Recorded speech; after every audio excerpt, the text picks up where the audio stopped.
Coming up in NBN News, Newcastle's Victoria Theatre to reopen thanks to a state government commitment. Meanwhile, Point Clare upgrades causing community outrage on the Central Coast.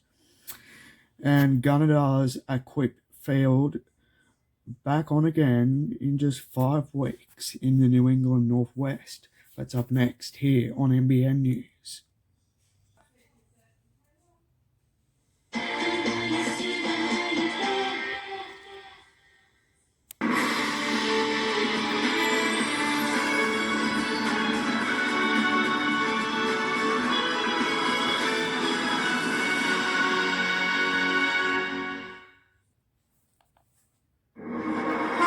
Across northern New South Wales, this is NBN News with Connor Glynn McLeod.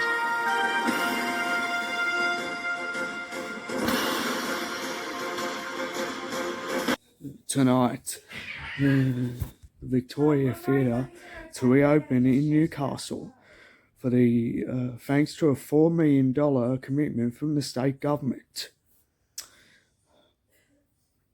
The upgrades up at Point Clare on the Central Coast community causing controversy.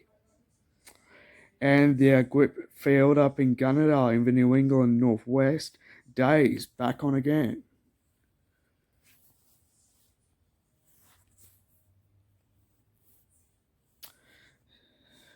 Newcastle's oldest theatre has been given a multi-million-dollar boost from the state government to welcome performances and audiences once again. The money means the venue could reopen as early as next year, but more funding is still needed to complete its restoration. For decades, Newcastle's Victoria Theatre is falling apart from the outside in, but hidden in these broken ceilings are ornate heritage features, and the owners are trying to save each one. The incarnation you see now is a 1921 refurbishment, but the bones of the theatre are original, and this stage house is also original. Century Venues recently restored Sydney's Enmore Theatre. Today, the state government chipped in $4 million to get the first part of the Victoria's makeover up and running.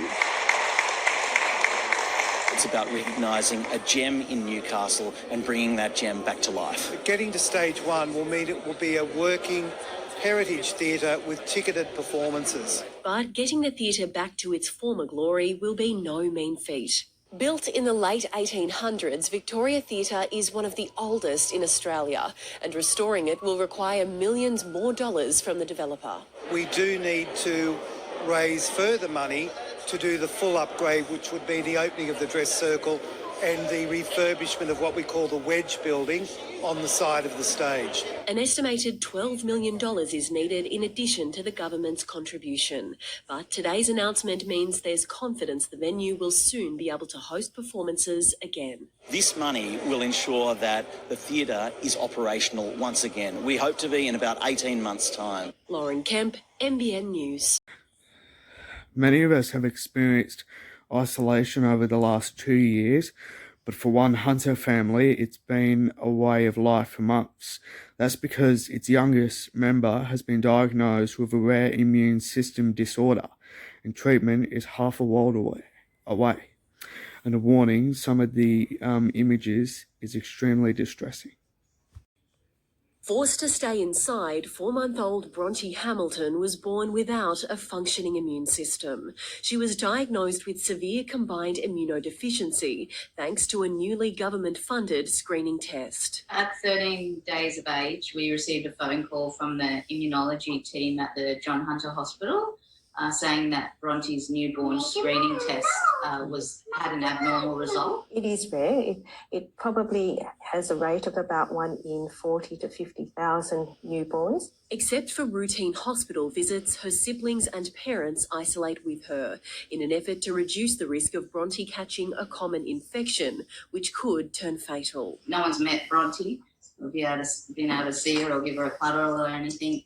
We have to make sure that we're really careful, and basically we live in a bubble. Most children that have this disease or deficiency will die in their first year of life without any form of treatment. And sadly, there are no treatments available for Bronte in Australia. While bone marrow transplant is an option, a match couldn't be found. The family is now looking to access gene therapy at a hospital in London to build up Bronte's immune system. But the 5-month course comes at a cost. It's a matter of time, I think, before we will be able to introduce things like gene therapy for various types of severe combined immunodeficiency. The family has started a GoFundMe page as it looks to meet the cost of living in the UK in isolation for months. Lauren Kemp, NBN News. Meanwhile, Port Clare locals on the Central Coast say upgrades aimed at making their train station more accessible are doing anything but. An underpass has been blocked off for now that provides safe passage to wheelchairs and pram users. 11 stairs now sit in place of a ramp at the busy Point Clare train station underpass, cutting a community in half. It just seems like they're making an accessibility upgrade an inaccessibility upgrade. The tunnel will not be accessible friendly until construction wraps on $9.5 million worth of upgrades in nearly 6 months' time. With more stairs to be set up in the meantime, Katie Elsey says she has been robbed of her ability to get to the doctor and shops independently. It's extremely important for Katie and her independence to be able to do things on her own without having, assistance. And this just puts so many blocks in the way. It just beggars belief that they've done it this way.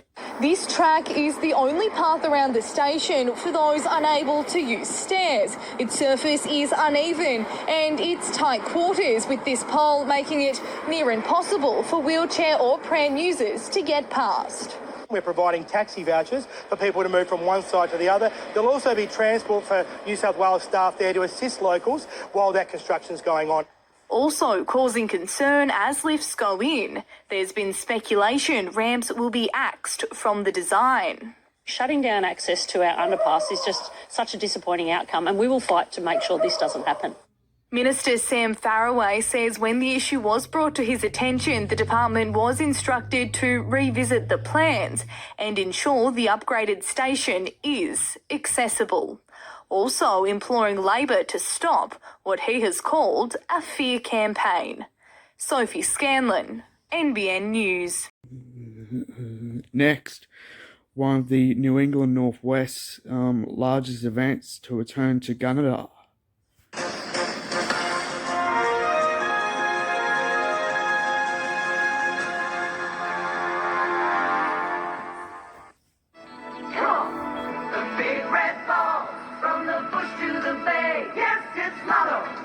Monday, Wednesday, Saturday. It's the big one you want. It's the day for you. 'Cause it's the big red ball that makes dreams come true. Dreams come true. Dreams come true. The big red ball. The big red ball. It's the big red ball that makes dreams come true.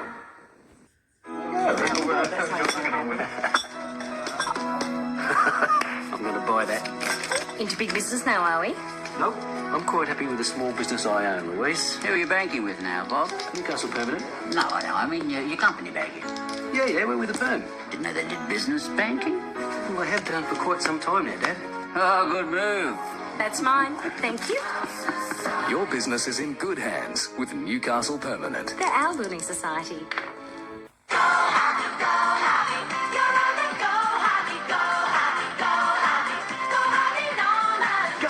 For great value lounge suites. Relax with a Brampton electric lift chair. It's fantastic value for those with movement difficulties at just $1,099. Pay just $2,199 for the Seville 3-seater plus 2 recliners in an attractive jacquard fabric. The Colorado high-back triple bolster with reclining support, 3-seater plus 2 recliners, $27.99. The Panama Corner Suite in hard-wearing jacquard, great value at $899. When it comes to lounge suites...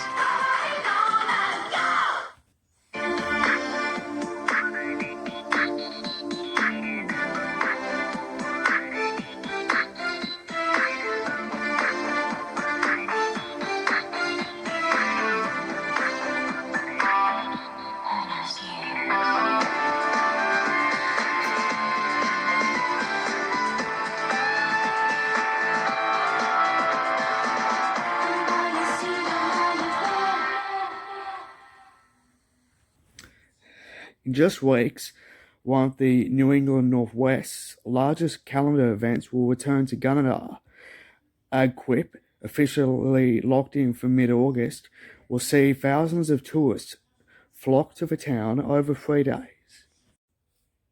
It's a national staple on the country calendar, and this year AgQuip is set to inject $40 million into the region's economy. It's the first time the event's been held since 2019. Last 2 years we haven't been able to hold AgQuip, and that's been had a real effect on our community and especially those in the accommodation industry here in Gunnedah. AgQuip is slated for August 16 to 18, with Gunnedah business owners preparing for a much-needed influx of tourists. As a business, we've had to diversify and think outside the square and look for other avenues to keep our doors open. But it'll be really good to have people in town again. Ensuring they have enough food and drink for visitors, with accommodation already chock-a-block, including in the nearby towns of Coonabarabran, Corindai and Tamworth. We're fully booked and fully excited to have AgQuip back. I've pretty much booked with the people that booked with us 3 years ago. NightQuip will also return. Our Main Street retailers trade through the night, and there's also other traders that come on the footpaths and, the main street, and kids get involved, schools get involved. Around 100,000 people pass through the AgQuip gates each year, but now they'll have to fork out for an entry fee. Organisers say they're dealing with rising costs and hope it won't hit attendance too hard. With inflation now, and it is a very serious costs that we have found are rising, and so it's commercial with respect that we have to ensure our sustainability. Visitors are up for a short entry fee of $5 online or $10 at the gate, but organiser Kate Nugent says what's included is worth every cent. Which is parcel pickup, shuttle buses, free official guide, and so much more. Jessica Warboys, NBN News. A car fire in Tamworth has taken an unexpected turn for emergency services. Rolling a light to the bottom of Darling Street, firefighters have described it as a freak incident, with police looking into just how it happened. Rolling to a spectacular stop at the bottom of a hill. This was where a burning car landed around 1 o'clock this morning. The Nissan Dualis moved from one spot on Darling Street to the other side of the road as Tamworth firefighters attempted to put out the blaze. The panic button hit, rolled the hose up, jumped on the truck, followed the car down the end of the street, and luckily it missed everything else, cars, houses, and got caught up on the curb. It's an incident that's left firefighters scratching their heads as Tamworth police investigate. As far as we know, it was just a freak accident. Wasn't a stolen vehicle or anything like that. Just unfortunate, whether it was an electrical fault or, it's up to the police to investigate that. Shattered glass and remnants, all that's left behind today, though crews will have a lasting memory. Malachi Schofield's never seen anything like it in his 7 years on the job. I've never seen anything like it. There's a couple of guys that were on the truck as well that have been in a lot longer than me, and they've never had to deal with a situation like that. Nikita Jager, NBN News. Mid-Coast Council is counting the cost of last week's floods, causing millions in damage to its roads network. In more bad news for drivers, the disaster is putting infrastructure upgrades on the back burner. Kilometre after kilometre of potholes and services washed away altogether.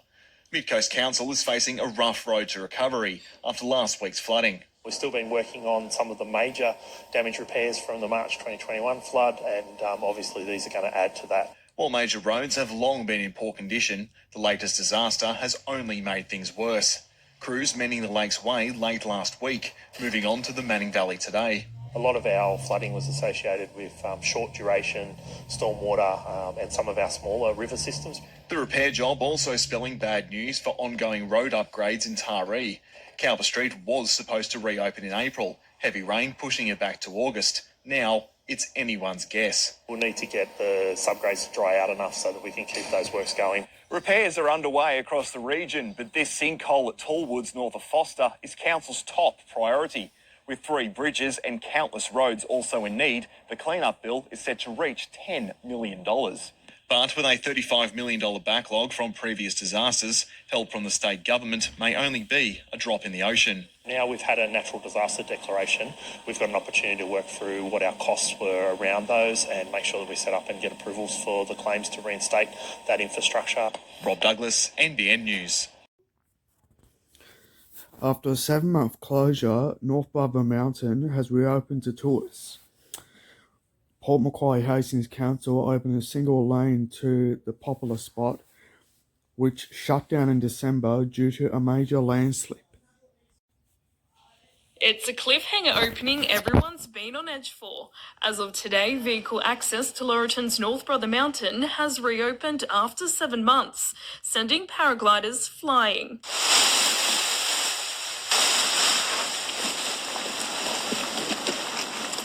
Port Macquarie Hastings Council has opened a single lane on the mountain after a landslip blocked the road in December. For now, concrete barriers, signage and drainage systems are in place, but it's only a short-term solution. We are looking forward to engaging contractors for a more permanent fix, but at the moment this is safe and it's accessible. It is certainly a complex slip and once we've got that solution we'll be able to put the works out to tender more than likely during the course of next year. The reopening comes as a relief to the Camden Haven community, who rely on the mountain's beauty as a tourist drawcard. Any access is good access.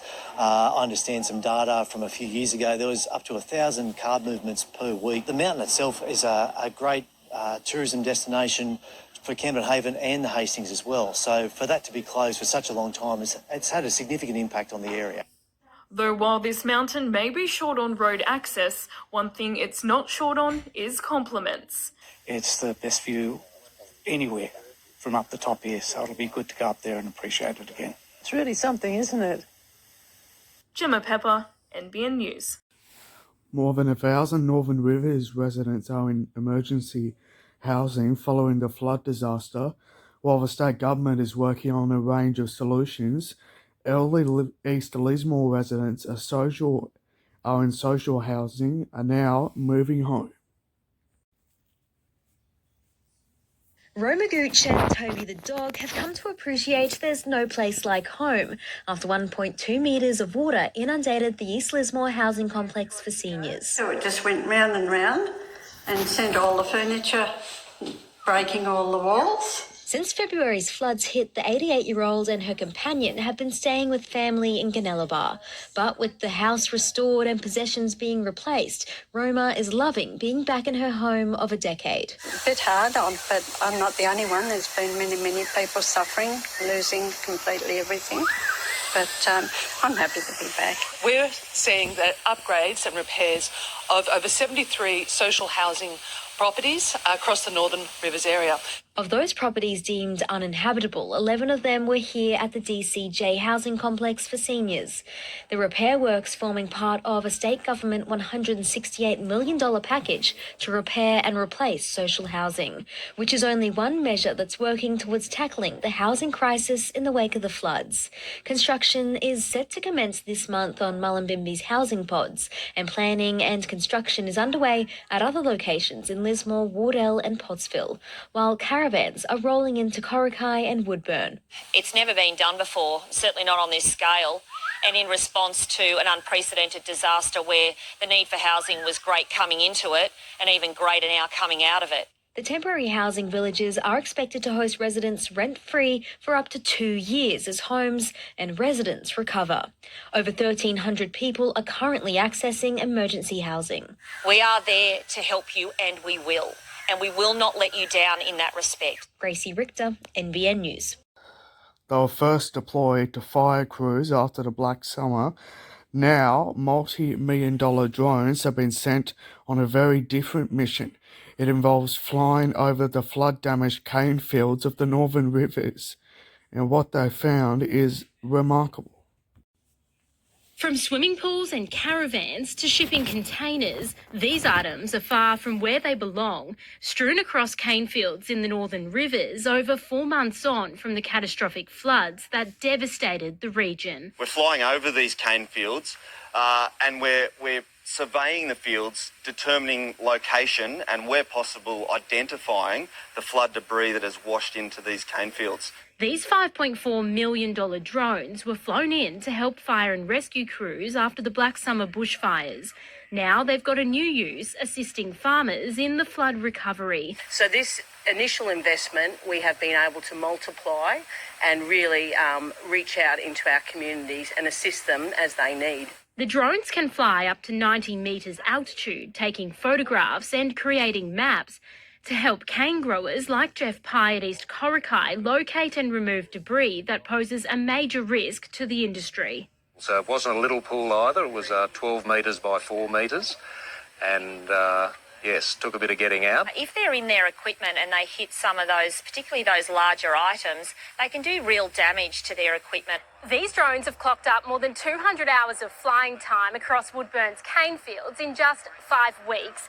And with plenty more harvesting to be done, they'll remain an eye in the sky.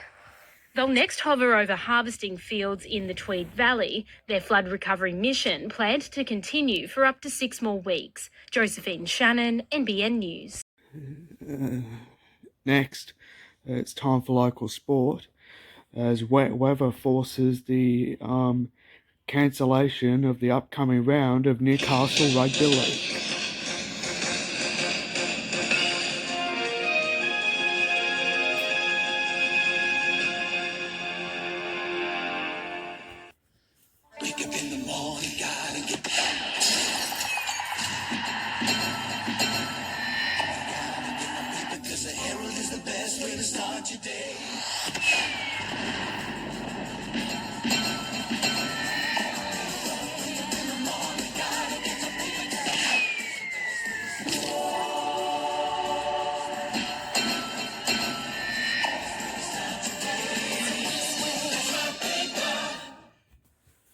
Where can I go for great prices and quality bathroom items with names I know and trust? This Thursday till Sunday, it's RDT's Vanity Sale. New arrivals, overstocks, deleted lines, everything in the store is reduced. All vanities heavily discounted. Elegant stone top, wall hung, coloured and ceramic top vanities. Budget buster vanities from $199. Plus over 30 new products on display. See the savings on rdt.net.au. Get the quality, the look, the store-wide savings. Renovators Discount Depot, 147 Newcastle Road, Walls End. Store quality, depot prices. Hurry to Harvey Norman and buy furniture and bedding with no deposit and no interest for 24 months and no repayments for 12 months. Lounge and dining furniture, bedding and bedroom suites. No deposit with no interest for 24 months and no repayments for 12 months.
Wet weather has forced to sport, and wet weather has forced the cancellation of round 16 of this weekend's Newcastle Rugby League competition.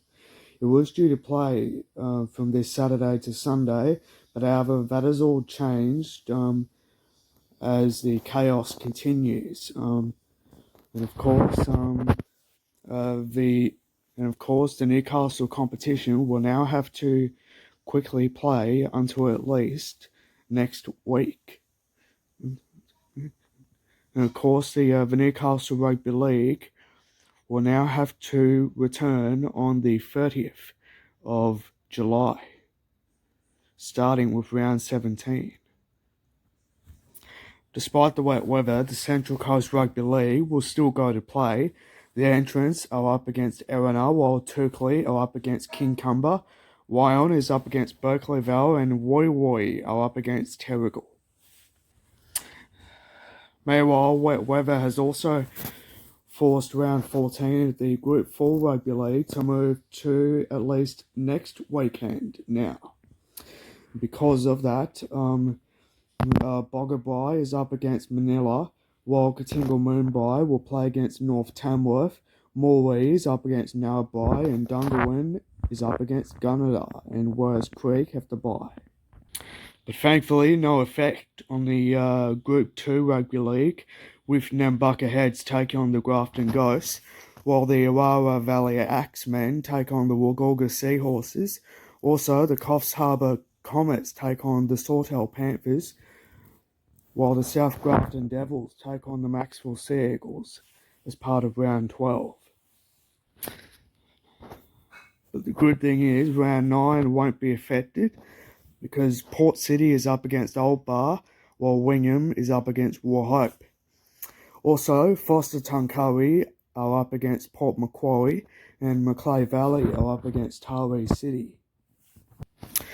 Meanwhile, the NRRL, of course, is not affected this weekend, with Kyogle taking on Evans Head. Ballina is up against Murwillumbah, while Mullumbimby is up against Tweed Coast. Also, Cudgeon is up against Northern United, while the Maris brothers play against Lower Clarence. Now, of course, the Newcastle and Hunter Rugby League Ladies League Tag C grade won't be affected, despite the wet weather. Round 13 of the competition begins on Saturday, with Shortland taking on the Tea Gardens. Morpeth are up against Dudley. West Wallsend are up against Cardiff in a battle of Lake Macquarie, and also Awabakal are up against Raymond Terrace. Meanwhile, Group 21 will have to wait for at least another week. And of course, it is now moved to at least next weekend, with Greta Brankston taking on Denman.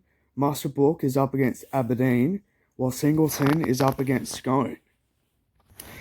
The Central Coast Academy of Sport has secured a new sponsorship. Council last night granted the organisation $45,000 to keep some of the region's best athletes close to home. On the world stage, results like this are only born from a solid foundation.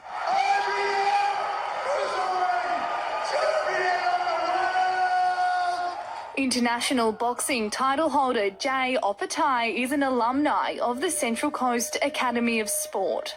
He came through our organisation, but often we get measured on, the very top elite athletes, but we've had over 4,000 athletes come through our doors. But getting athletes to an elite level comes with a price tag. And at the last meeting, Central Coast Council granted the Academy a $45,000 sponsorship to keep its 250 athletes close to home with local coaches. Each year we have about 14 programs across a multitude of sports. So athletes that have a desire to advance their skills are able to go into those programs. The partnership has been ongoing since 2005, but with council facing a number of financial difficulties in recent years, the Academy says funds like this shouldn't be taken for granted. It builds a very robust athlete pathway and it supports community sport, probably unlike any other organisation here on the Central Coast. The non-profit not only launching sport people into high places, but also the federal member for Gosford. I do recall he was a very, very good rugby union player. So Dr. Gordon Reid was another one that came through our organisation. Sophie Scanlon, NBN News. The Central Coast dance group is set to bust a move on the world stage, seeking to bring Australia its first gold home from the International Hip Hop Championships next month. While there's no question about the members' ability, mounting travel costs and living expenses mean the trip is up in the air. Their passion is palpable. Their skill undeniable. Winning regionals and placing second at the Australian National Hip Hop Championship, Central Coast mega crew Wolfpack is howling for help to make it to America and represent the nation. It's a lot of money for each person, so when you put 30 people together, that's thousands.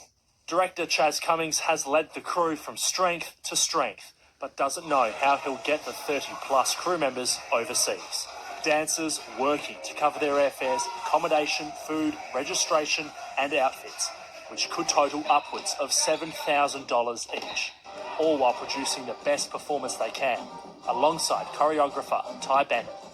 I think me and Chaz work under pressure, so we could get it done in a day if we really wanted to, but I think we're taking our time with this one because we want to polish it.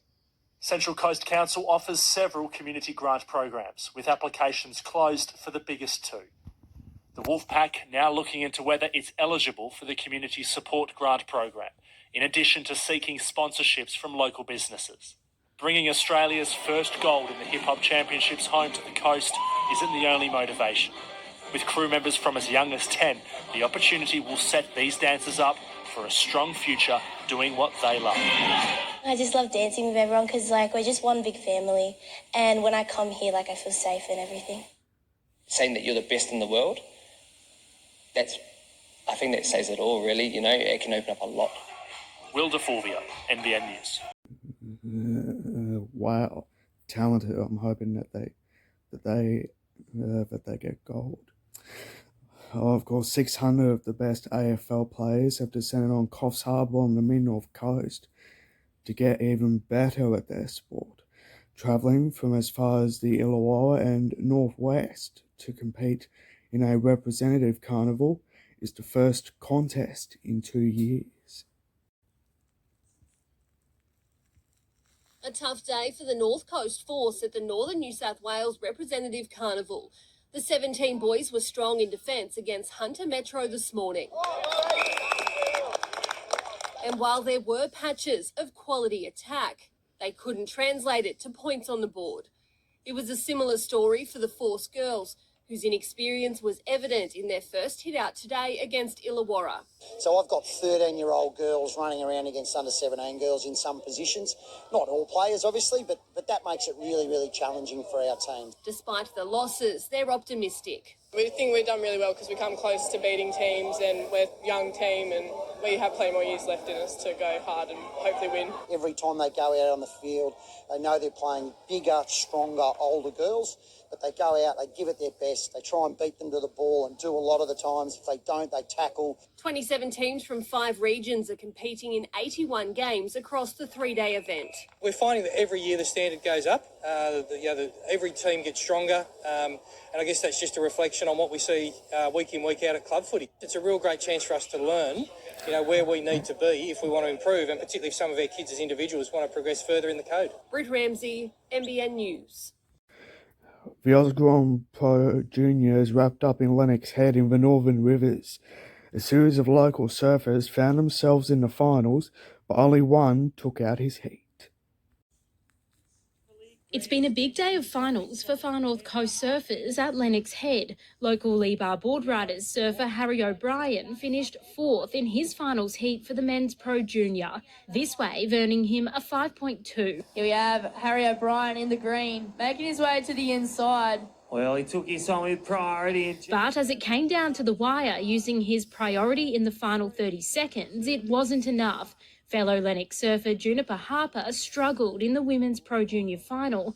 After scoring a 6 for her first wave, she couldn't back it up with anything better. Absolutely, Rabbit, as we have the replay of Juniper Harper. Nice finish. Finishing 3rd in her heat. Max McGillivray had a spectacular finals heat in the under-14s boys division, winning by half a point. It was this wave, worth 7.83, that got him over the line. 15 and a half minutes remaining. Yeah, they're pretty spread out, Lil. As we see red, that's Max McGillivray. His finishing manoeuvre cementing his lead, doubling up after already taking out the Occy Grom last week. Meanwhile, Osher Curtis struggled in the under-16s finals, placing 4th overall. In the under-14s, Leilani Zorik finished in 2nd place after a close final against Eliza Richardson with just 0.33 of a point between them. Looks like maybe green. Leilani, lovely first slash there from her. And again. Can she get the finish? She definitely can. So she's even going to get a link here. Josephine Shannon, NBN News. Certainly. The weather for northern New South Wales is up next.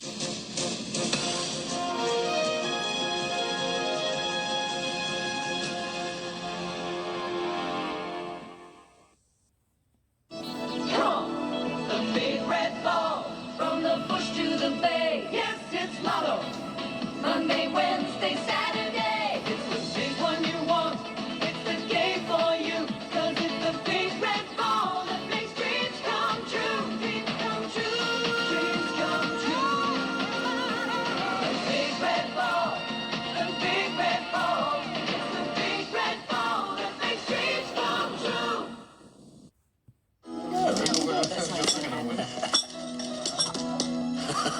I'm going to buy that. Into big business now, are we? Nope. I'm quite happy with the small business I own, Louise. Who are you banking with now, Bob? Newcastle Permanent. No, I know. I mean, your company banking. Yeah, we're with a firm. Didn't know they did business banking. Well, I have done for quite some time now, Dad. Oh, good move. That's mine. Thank you.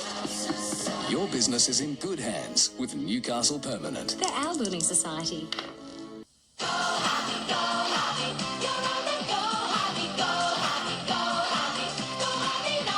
Here's more great electrical deals from the electrical specialist. This Westinghouse 275 litre frost-free refrigerator with large see-through slide-out fruit and vegetable crisper. Yours for $699. Save with this 454 litre frost-free Whirlpool with full-width chiller and pop-up cover below $999. From GE, a 627 litre side-by-side frost-free combo, our price $1999. These and many more great electrical deals available now.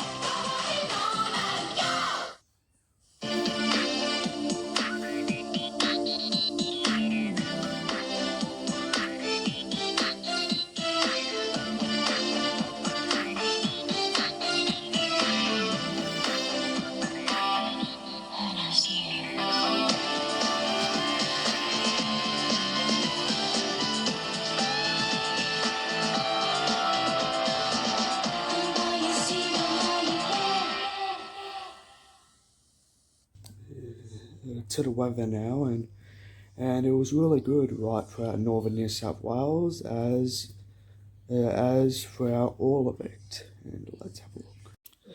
It was alright for Newcastle, Lake Macquarie and the Hunter Valley, which is alright, and of course Newcastle was okay, so too was Hamilton, Stockton, Maryville and Merewether.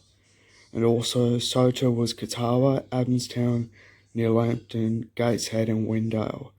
And also Glendale, Lakelands, Spears Point, Warners Bay, Cardiff and Edgeworth were also fine. So too were West Wallsend and Cameron Park. And also Taralba was also fine. Let's go down now, and of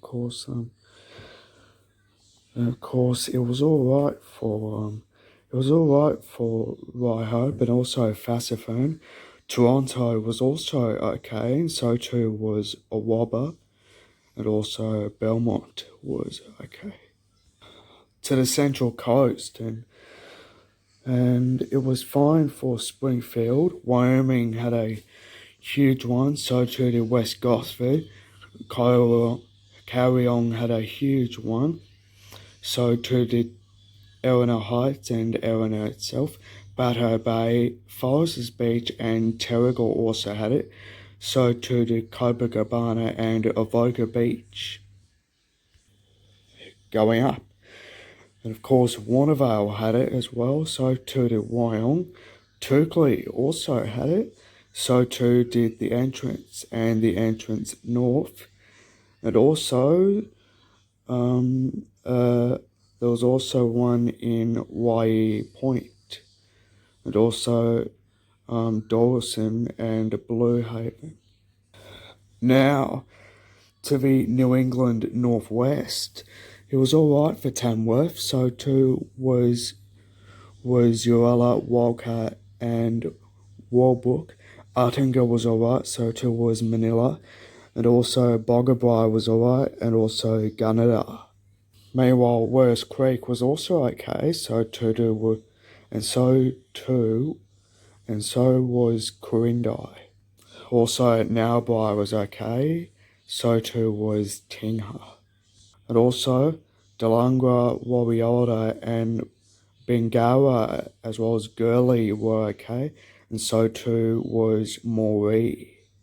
He was also okay in Armidale, as well as it was okay for Hillgrove and Guyra and Bandara. Meanwhile, it was fine for all parts of the mid-north coast. Taree had plenty of it.